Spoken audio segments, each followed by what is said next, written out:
This is episode one and season one of the That Christian Next Door podcast. Our hearts and aim is speaking the truth about Christian life in the 21st century and God's continuing relevance to all. Our focus this first season is exemplifying, normalizing, and clarifying what it means to have the title Christian. The theme of season one is the Christian journey. In this first episode, we discuss the Christian's freedom of choice for God. We also discuss self sacrifice and change. Speakers in this episode are myself, Samuel Obasi, the host, and Carlos Ebube Okpe, a recurring guest of the show. Be blessed. I think in the introduction, you talked about yourself. You told us your history a little bit. You've been a Christian for about 3 years. Was that a tough decision to make? What was that like for you? Oh, it was a very easy decision for me, and I know it's not the same for everybody else. But on my part, I think it was I won't okay. I said easy, but maybe not too difficult because I grew up from a Christian family, and how I would see myself before as not really Christian, but as a good guy.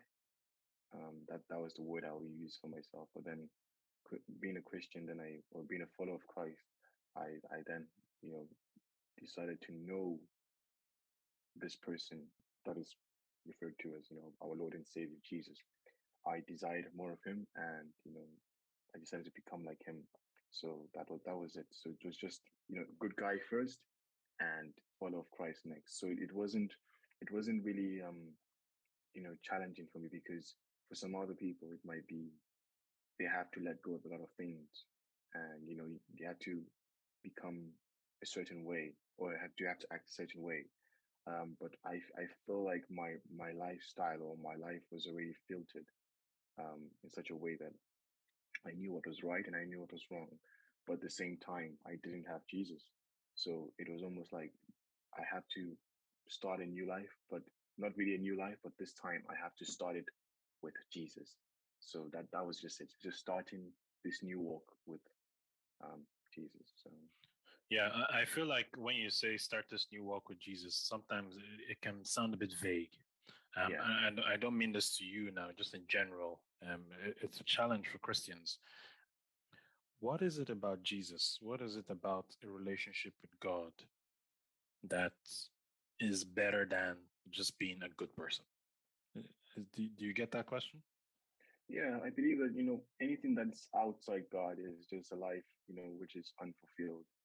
And I'll tell you this, and I'm trying not to sound too profound or anything, but in this world that we're in, I believe that we all desire something more.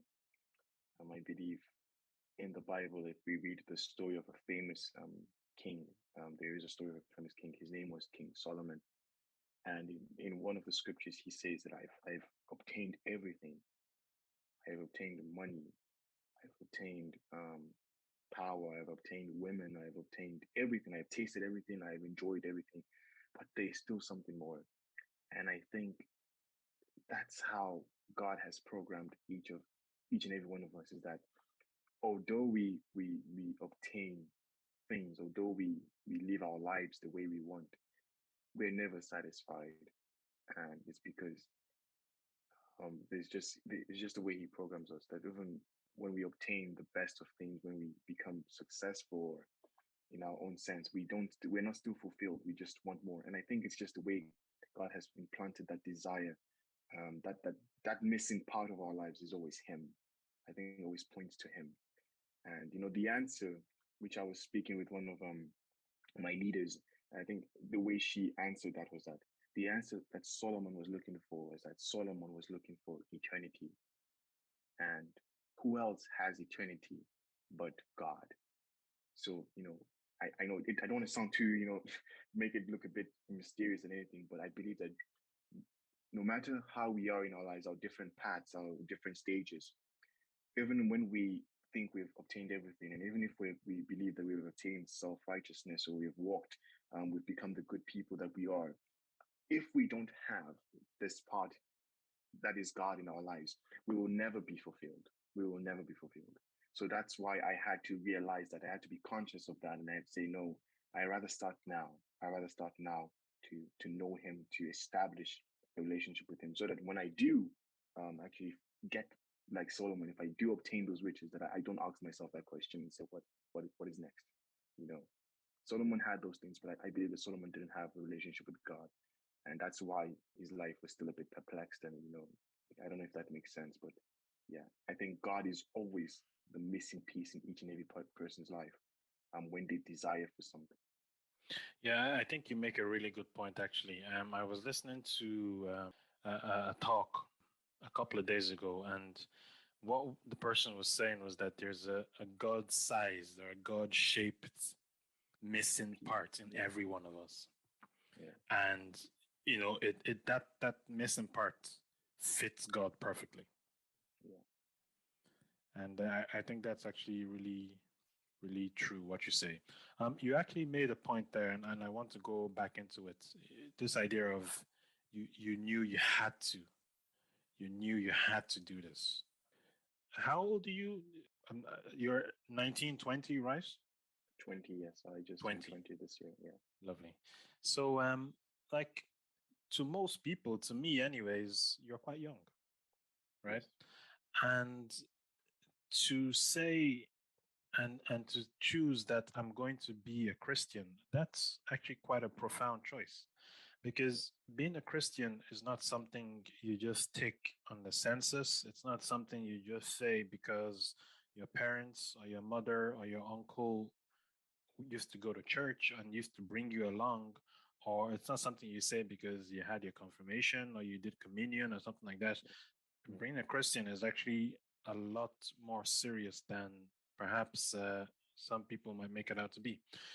And it means looking at the example of Jesus through the Bible as taught by the pastor or as taught by the priest and following that example. And of course, the priest and the pastor must also follow that example as well, right? Yes. So it's a big undertaking for someone as young as you and for a guy as well. Just explain that. How does that work with you and what does that look like every day? Um, it might look like it's a big challenge, but the thing about it is that, as I said, it also goes back to the idea of choice. And each and every person, each and every guy has a choice to make, especially men. I believe our choices are more, consequential or have more effects than the choices with women. I know it might not sound like that, but I believe as men, the choices we make really does affect those around us, especially with our families and you know our friends and everything. Um, I made this choice because, and I'm going to say this one, I genuinely had an encounter with God, and as I said, I saw myself going somewhere, and like Solomon, I reached that point, but then I was like, what's next? What's more? What can I achieve? And he just brought me, and he was like, if you are here and you don't have me, you will suffer. You will suffer. So I just said, you know what? It's a choice. It's up to each and every guy, each and every person to realize that it's a choice. You lose nothing, but you are going to face the consequences at the end. But at the same time, you lose nothing. If I choose this and I am wrong, it's okay. But the reason why I know I'm not wrong is because number one, I've had an encounter. Number two, I know that this God that we are talking about is indeed a living God, not just based on scripture, not just based on scripture, but based on an actual encounter, that He is a true living God. So that's why I know that my choices, should I say 99% correct, 90% at least. So you can gamble with it. I don't mind. You can gamble with your choice and see where it leads you. And the thing about making this choice so young is that the earlier the choice, the more easier it is to revert. Does that make sense? So if I don't like this Christian journey, as I said, what's stopping me from choosing another one? But I am so convinced about it.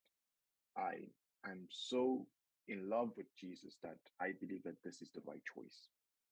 And it's not my obligation to try and convince other people to take it, but it is my obligation to present it on the table. if that makes sense. And I'm happy with the choice I've made, and I believe that going forward, as I've established a genuine relationship with this God that I'm talking about, that you know he's got my back. So yeah, it might sound a bit sentimental, a bit emotional, but that's the reality of this Christian walk, is that we strive to establish a relationship with God, and we give him control, and we walk with him, and not just necessarily for him. It's a relationship thing with him. There's many parts in the Bible which makes reference to the fact that each and every person walked with God. So it's a relationship thing. So this idea, as you said, of Christianity becoming a religion thing is totally wrong. It's not just about confirmation.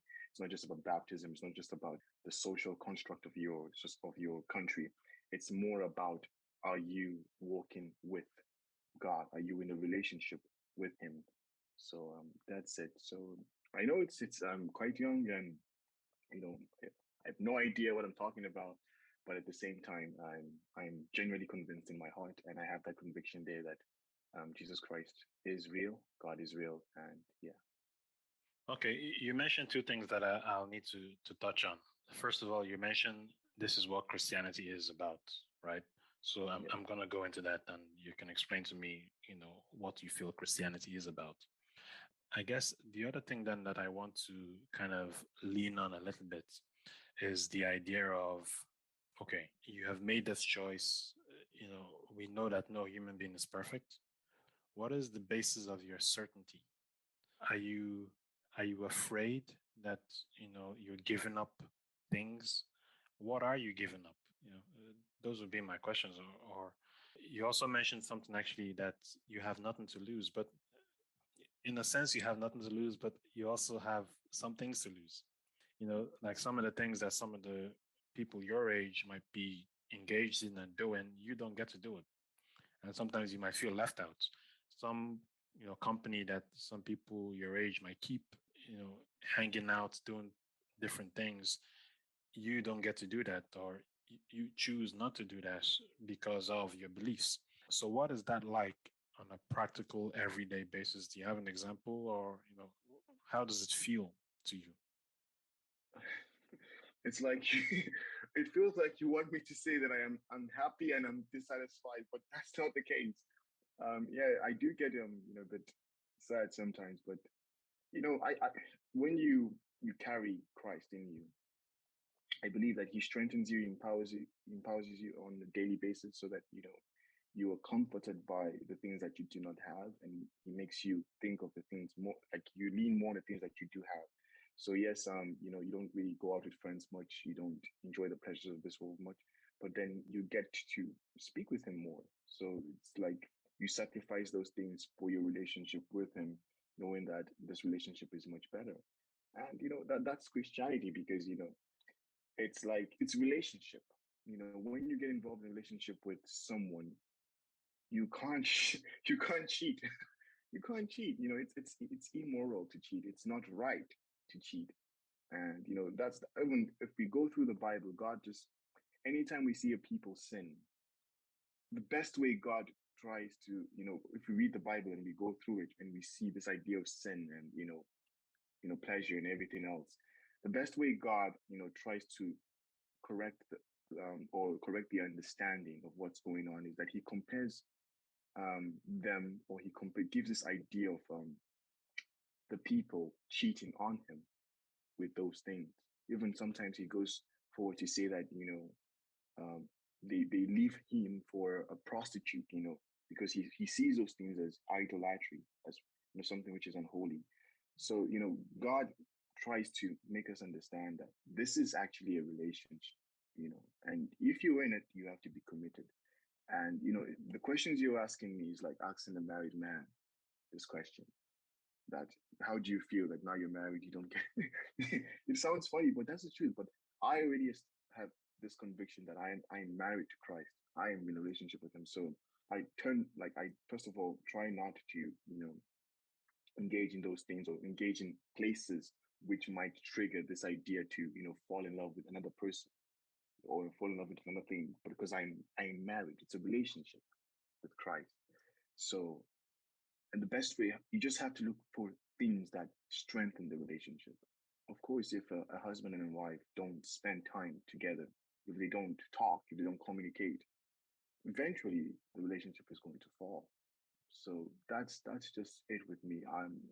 I don't I do miss out a lot on those things, but I focus more on the relationship, so it doesn't really affect because I know that this is a relationship. I keep going back to that word relationship because that's what actually Christianity is about. And if I can make reference to again, in the Bible, there's a story of a famous story of the prodigal son, and people think that This is there's a story. the story of the two sons, and one left, Exactly. asked for all his inheritance, asked his father to give it to him, and he left. And yeah, okay. Yeah. So the question you're asking me now is that why didn't I become like the prodigal son? Why didn't I go and enjoy my inheritance?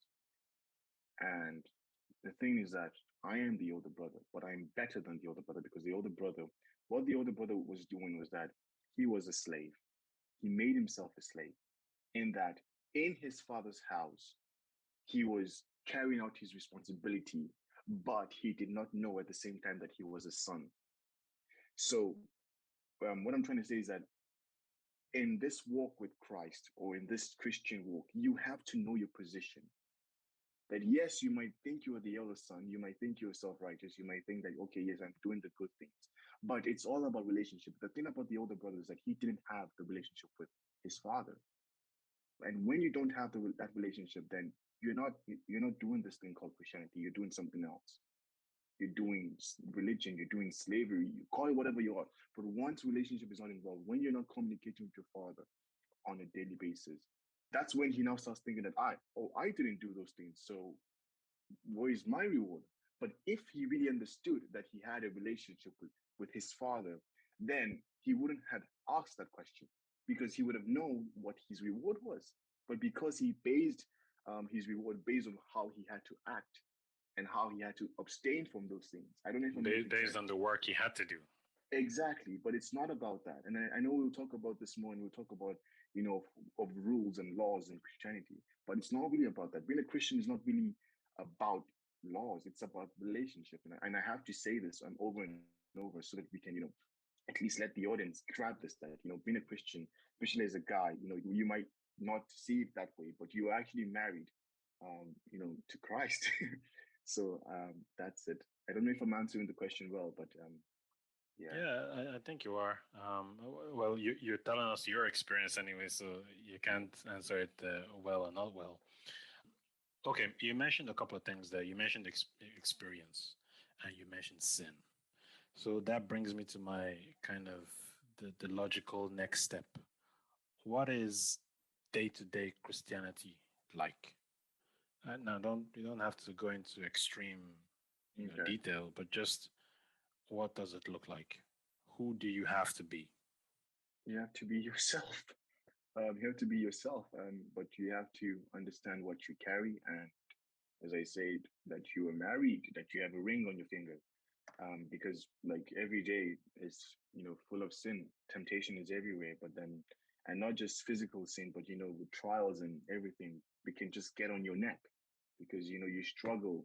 You might be your family might be going through one thing or the other, and all these things try and weigh you down on a consistent basis, on a daily basis, that you feel like you're attacked, and sometimes we think these things are normal, but it's not. We get attacked by so many things, not just sin on its own part. Just so many things try to weigh us down. So many things try to get us away from that relationship that we have.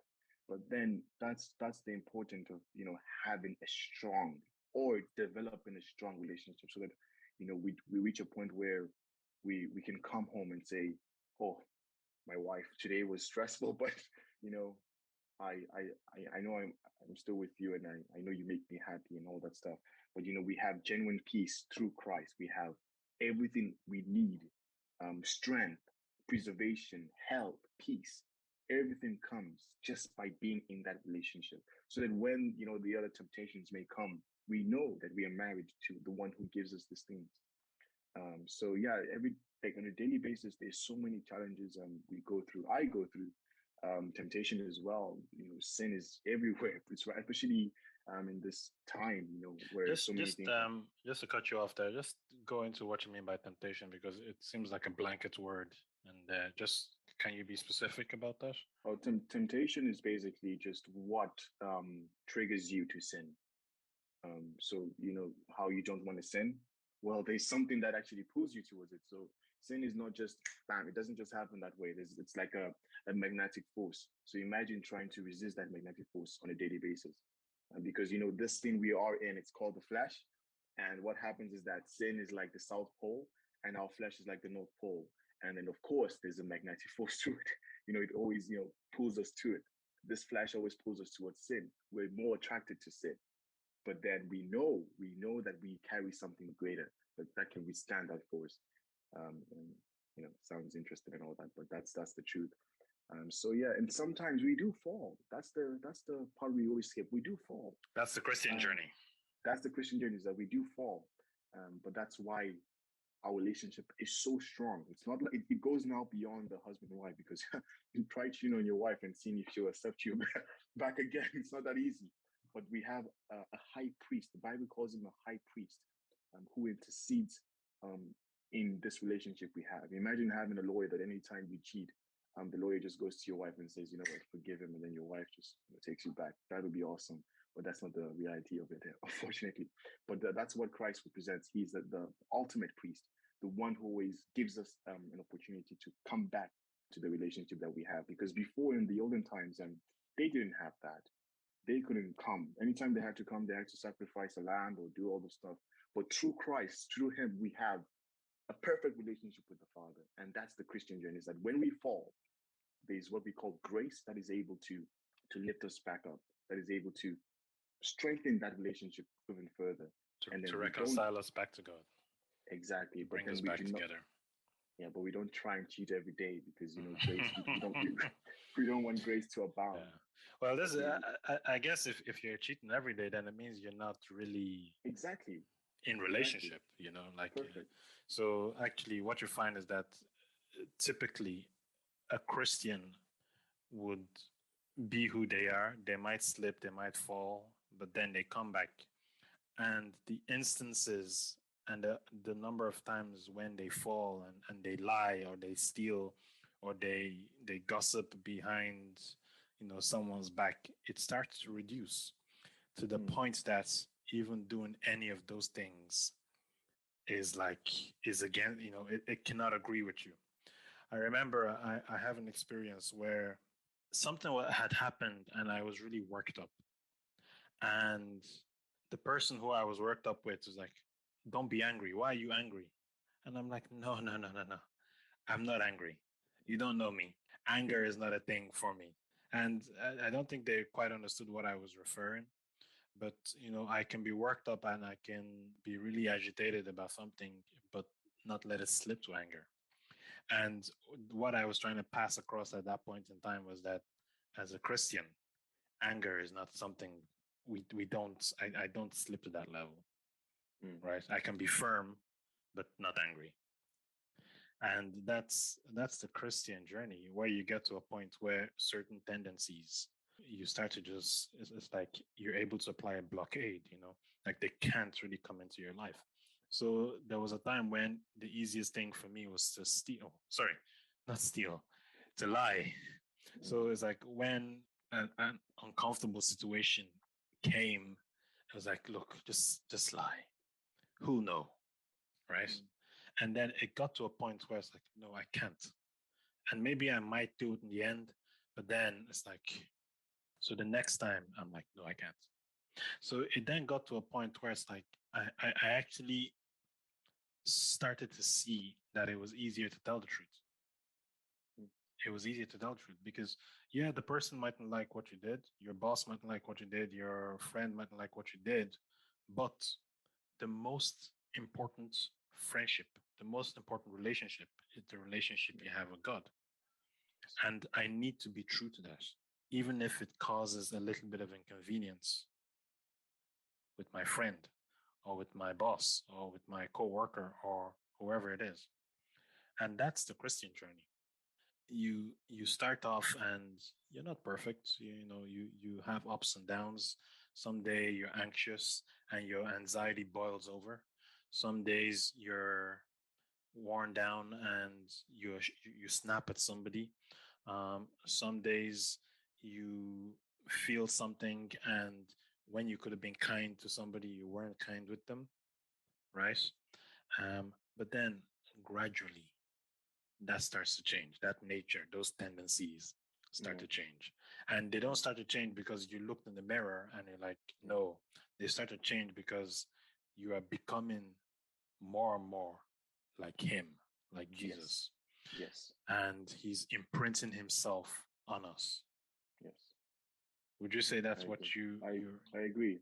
I yeah, perfectly agree with you. yeah. And you mentioned sin. How would you define sin? I know I'm asking you some kind of blanket questions like Mm. temptation, sin, but how would you describe sin?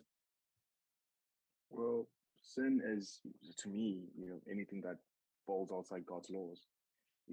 Anything that falls outside God's plan, or even God's will for you, which He has He has given us through His commandments and all that. So when we fall short, that is sin. When we fall short of God's standard, I believe that is sin. That's just my, in lay terms. So we can, one time I got a definition that sometimes, sin is what we do without love. It might sound funny, but that's another definition of it.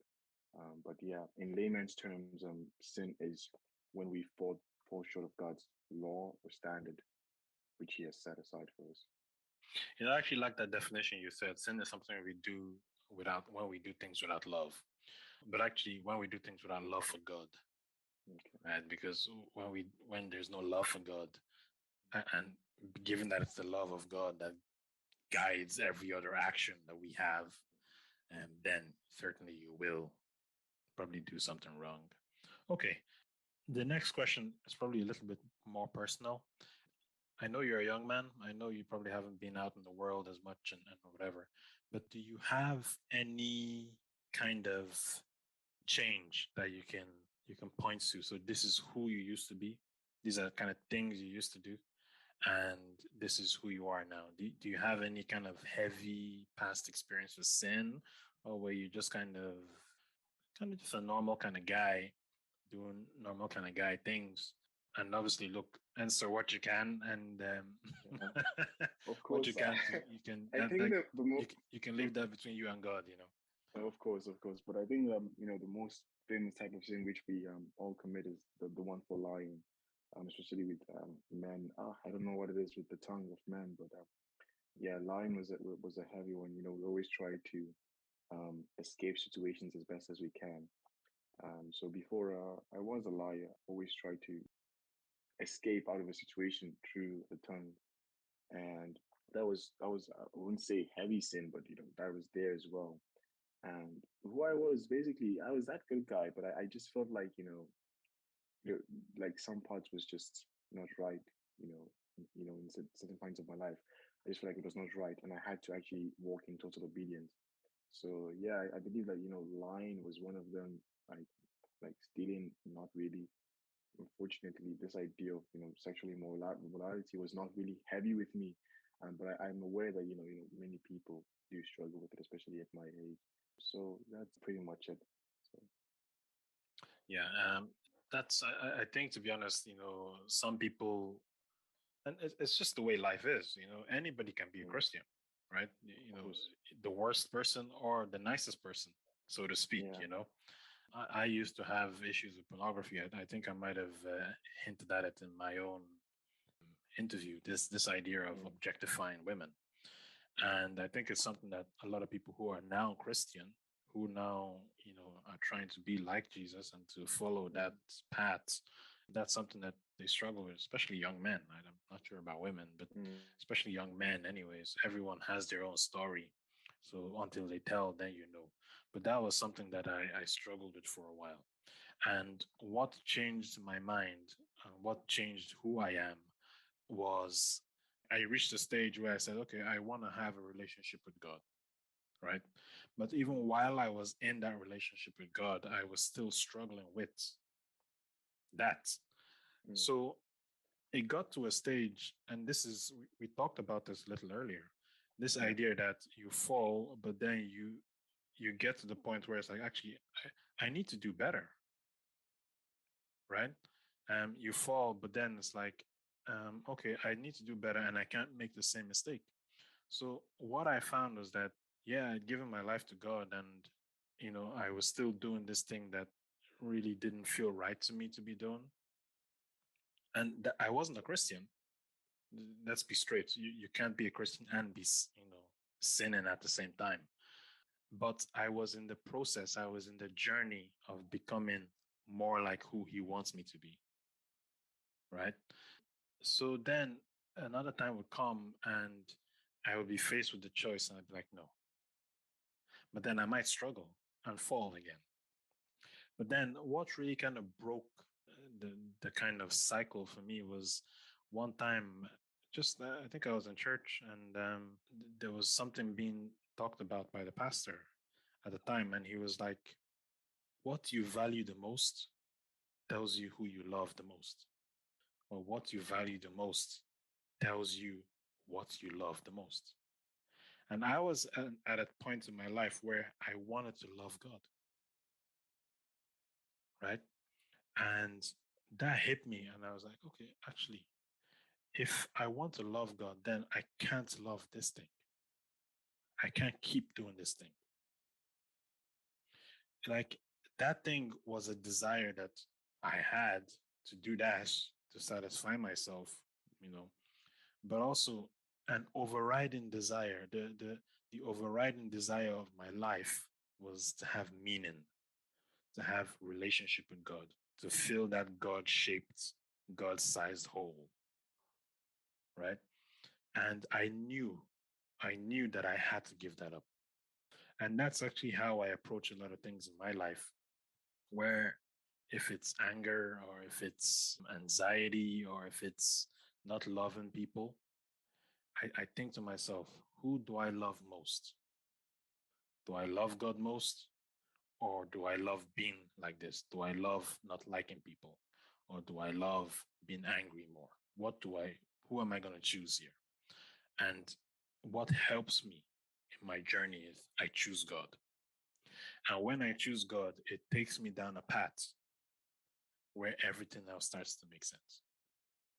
Everything else starts to make sense. And that's my story a little bit when it comes to Christianity.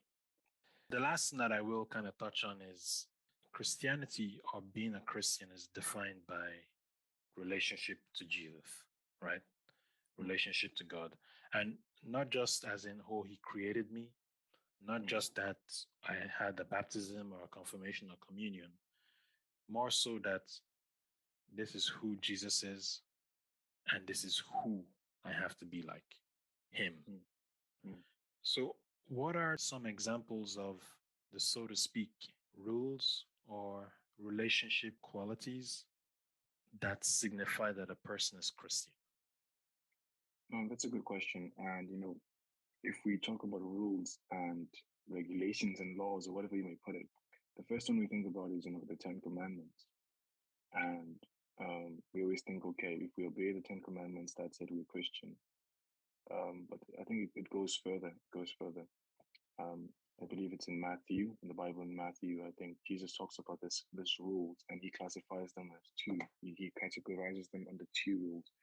The first one is that thou shalt love your God with all your heart, all your soul, and all your mind.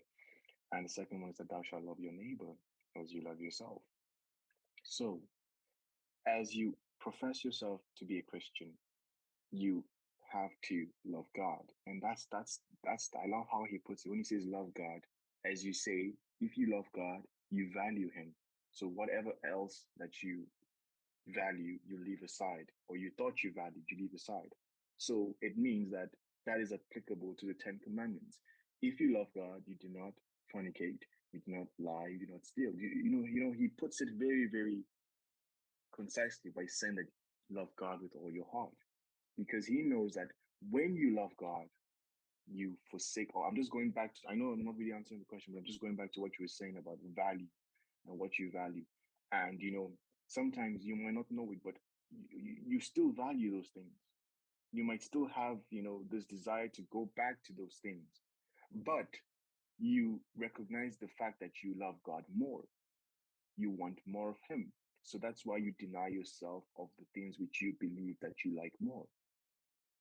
I don't know if that makes sense. So you love the Lord with all your heart, all your soul, and your mind. It means you forsake everything else. And number two, that you love your neighbor. So that's another part which we tend to overlook. That Christianity also involves how we interact with people. Are we forgiving? Are we loving? Are we kind to each other? That's what being a Christian is. It's that number one, we love God, and number two, we become transformed to the point that we love, we show kindness. We are we are good to each other. That's part of our Christian experience.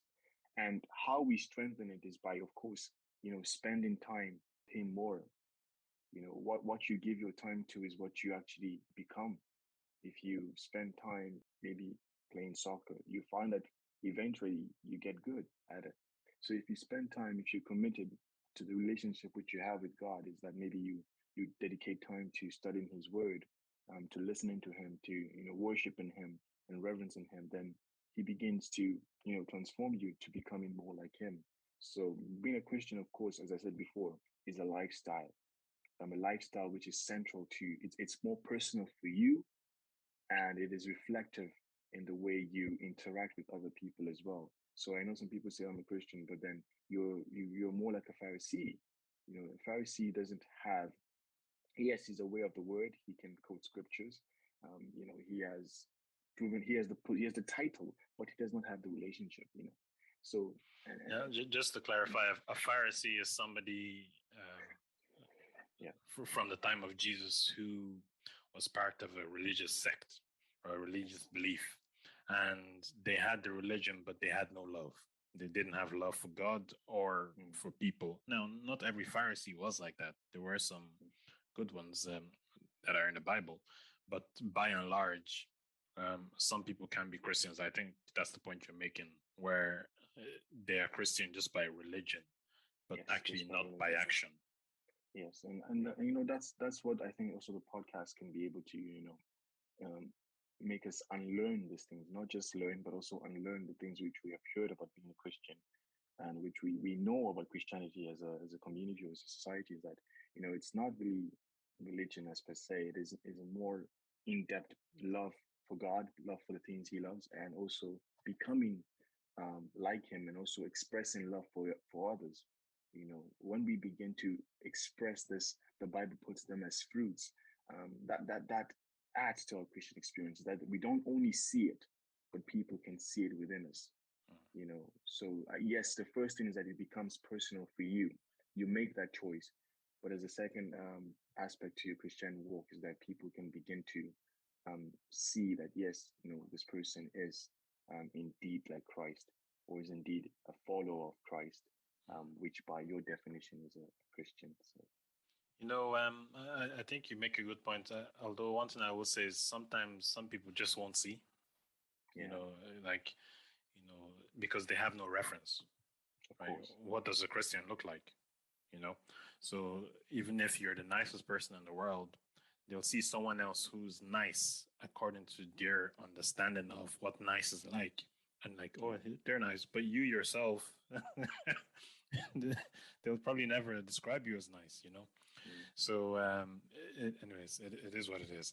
I'm just thinking to myself that oftentimes people will refer to themselves as Christian, but in order to do that, you have to abide by the expectations. Yes.